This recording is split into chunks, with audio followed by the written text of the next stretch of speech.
રાજીનામા ધરી દેવામાં આવ્યા છે। હાઈવે પર ઓવરબ્રિજ મંજૂર ન કરવામાં આવતા ટીડીઓને પત્ર લખવામાં આવ્યો અને સરપંચ અને સદસ્યો દ્વારા રાજીનામું આપતો આ પત્ર આપવામાં આવ્યો છે। જોરડી પાસે વળાંક અકસ્માત ઝોન બન્યાની રજૂઆત કરવામાં આવી છે, ત્યારે અકસ્માતમાં માનવ જિંદગીઓ હોમાઈ રહી હોવાનો પણ ઉલ્લેખ કરવામાં આવ્યો છે, પરંતુ તેની મંજૂરી ન મળતા અનેક લોકોએ પોતાના રાજીનામા ધરી દીધા હોવાનું સામે આવ્યું છે।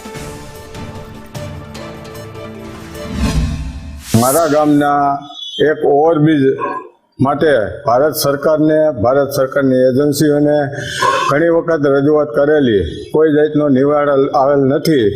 માટે એ સરકારને, મુખ્યમંત્રીને બધાને આજે મહિનાથી પહેલાં જાણ કરેલી, છતાં કોઈ જાતનો એનો નિવારણ ન આવવાથી અમે આજની અમારી બોડી સામૂહિક રાજીનામા આપવા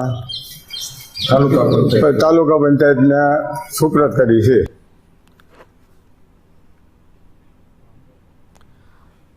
આગળ વાત